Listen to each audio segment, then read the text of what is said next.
Hello students, welcome to my YouTube channel. Today we will discuss our very important topic which is dynamic programming. तो dynamic programming क्या होती है? मान लो हमारे पास कोई भी पर्टिकुलर बहुत ज़्यादा कॉम्प्लेक्स प्रॉब्लम है। अब उस प्रॉब्लम का हम सॉल्यूशन इनिशियल से फाइनल पे नहीं जा पा रहे, हमें बहुत ज़्यादा टफ हो रहा है, तो हम क्या करते हैं, उस पर्टिकुलर प्रॉब्लम को बहुत ज़्यादा डिवाइड कर देते हैं बहुत सारे पर्टिकुलर सब प्रॉब्लम्स में, और उन सब प्रॉब्लम्स का एक पर्टिकुलर सोल्यूशन निकालते हैं। उन पर्टिकुलर सोल्यूशन निकालने के बाद हम उसको मर्ज कर देते हैं, हमारे पास एक हमारी प्रॉब्लम का आंसर आ जाता है। तो ताकि हम वो पर्टिकुलर प्रॉब्लम को ब्रेक करके बहुत सारे सब प्रॉब्लम्स में और एक ऑप्टिमल रिजल्ट निकाल सके हमारी किसी भी स्टेटमेंट का, ये हम डायनेमिक प्रोग्रामिंग के अंदर पढ़ते हैं। एक ऑप्टिमाइजेशन अप्रोच है ताकि हमारा जो रिजल्ट हो वो भी बहुत ज़्यादा ऑप्टिमाइज आए।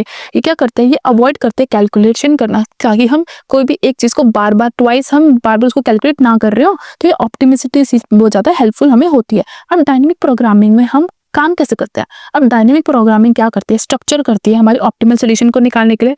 उस ऑप्टिमल स्ट्रक्चर की कैरेक्टरिस्टिक्स को हमने डिफाइन कर दिया, अब उसको हम उसकी वैल्यू देते हैं उस ऑप्टिमल सब स्ट्रक्चर के लिए, कंप्यूट करते हैं उन सब के वैल्यूज को इस या तो बॉटम अप मैनर में करते हैं या फिर अब बॉटम मैनर में करते हैं, ये हमारा ऊपर डिपेंड करता है। अब कंस्ट्रक्ट करते हैं हम उसका एक सोल्यूशन, ताकि हमें कोई भी इनपुट से आउटपुट की तरफ जनरेट कर कोई भी सोल्यूशन को जनरेट कर सके।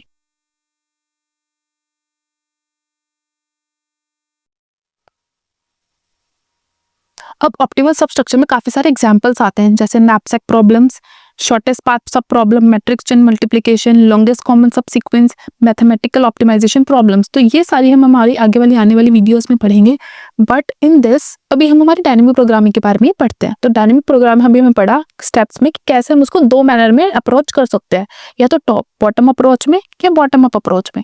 टॉप डाउन अप्रोच क्या होती है, उसको हम मेमोराइजेशन भी बोलते हैं, और हमारी बॉटम अप अप्रोच को हम टेबुलेशन मेथड भी बोल सकते हैं।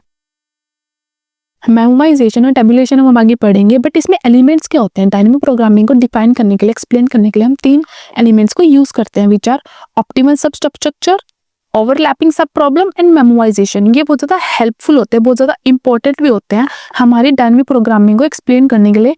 जैसे ऑप्टिमल सब स्ट्रक्चर क्या होता है,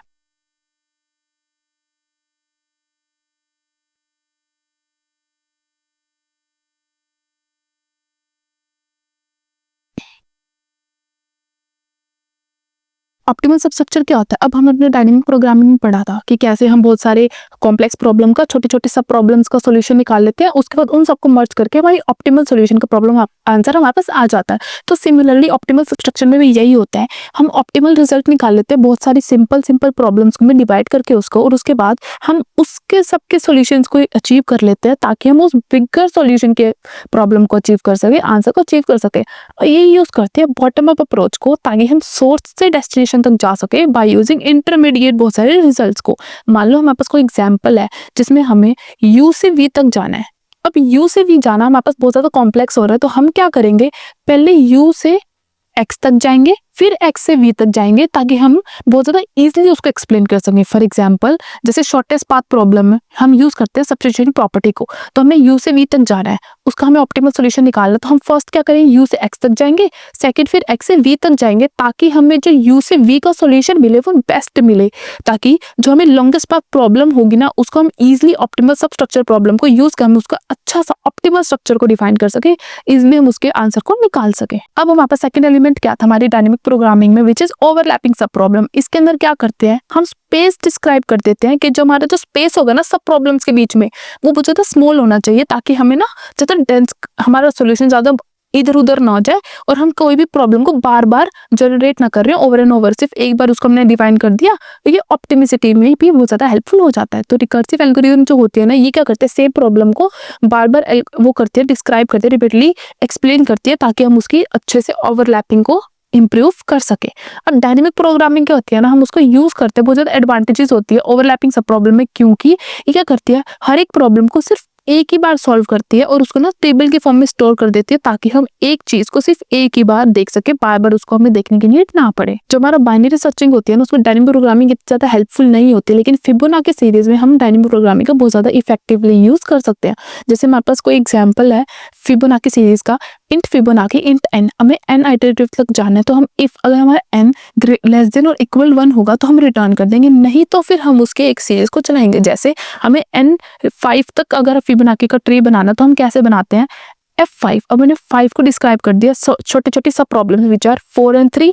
अब 4 को हम क्या कर सकते हैं, 4 हम आगे हो सकता है 3 2 तक, फिर 3 क्या हो सकता है 2 1 तक, और 2 क्या हो सकता है 1 0 तक। सिमिलरली 2 को हम कैसे कर सकते हैं 1 0 तक, और 3 को 2। तो हम जब तक चलते रहेंगे जब तक हमारा जो लास्ट होगा वो 0 तक ना आ जाए। तो ये क्या होता है, अब इसको अब हमें पता है ऑप्टिमल सबस्ट्रक्चर में हम पर लुकअप के लिए हम उसको स्टोर करते हैं कहीं पे, तो उस स्टोरेज के लिए हम दो मेथड को यूज करते हैं, मेमोराइजेशन एंड टेबुलेशन मेथड। अब मेमोराइजेशन हम क्यों यूज करते हैं, तब हमें बॉटम अप अप्रोच के इसके अंदर हम लगाते हैं। और ये क्या करते हैं, जब हमारे पास स्मॉल सा इनपुट जो होते हैं हमारे पास स्मॉल होते हैं ना, तब हम मेमोराइजेशन को यूज करते हैं। और ये यूज करते हैं ओवरलैपिंग सब प्रॉब्लम्स को, और ये तब यूज करते हैं जब कोड बहुत ज्यादा ईजी होता है और लेस कॉम्प्लिकेटेड होता है, और जब हमारे पास स्लो प्रोसेस चल रहा होता है। और सेकंड हमारे पास क्या था, टेबुलेशन। टेबुलेशन यूज करता है बॉटम अप अप्रोच को, मतलब हम गोल से इनिशियल तक जाते हैं। ये क्या करता है, स्टोर करता है रिजल्ट को बहुत सारी सब प्रॉब्लम्स के टेबल्स में, टेबल्स की फॉर्म में उसको स्टोर करता है। और ये क्या करता है, बहुत सारी छोटी छोटी सब प्रॉब्लम्स को निकाल लेता है, उससे हम लार्जर प्रॉब्लम को सॉल्व कर सकते हैं। तो ये यूज करता है ओवरलैपिंग सब प्रॉब्लम, और ये यूज करता है आइटरेटिव सब प्रॉब्लम। और इसको अब हमें पता है मेमोराइजेशन तो हम तब यूज करते हैं जब हमारे पास इनपुट बहुत ज्यादा स्मॉल होता है, बट टेबुलेशन को हम तब भी यूज करते हैं जब हमारे पास इनपुट बहुत ज्यादा लार्ज होता है, जो बहुत ज्यादा इफेक्टिवली हम इसको यूज कर सकते हैं। अब मेमोराइजेशन और टेबुलेशन के एग्जांपल्स क्या क्या हो सकते हैं। अगर हमें मेमोराइजेशन का एग्जांपल देखना तो हम पहले एक डिस्क्राइब कर देंगे एन, कैचर में हम उसको स्टोर कर दिया। अगर हमारे पास जो एन है वो कैच में आ रहा है तो रिटर्न कर देंगे कैच, अगर वो 0 आ रहा है तो रिटर्न कर देंगे 0, 1 आ रहा है तो 1 रिटर्न कर दिया। नहीं तो हम रिजल्ट क्या करेंगे, फिर वी बना के एक रिजल्ट में चलता रहेगा, एक सीरीज में चलता रहेगा, तब हम रिटर्न कर देंगे रिजल्ट को। बट टेबुलेशन में क्या होता है, हम एक उसको डिफाइन करते हैं in the form of Fibonacci. अब अगर वो n 0 हो जाएगा तो 0, n 1 हो जाएगा तो 1, एल्स उसको एक टेबल बना देते हैं, उसके बाद उसको मर्ज कर देते हैं ताकि हम रिटर्न कर सके किसी भी टेबल को, और उसको आइटरेटिवली एक एक बारी हम उसको एक्सप्लेन कर सके। So this is all about the dynamic programming part. Keep learning. Thank you for watching.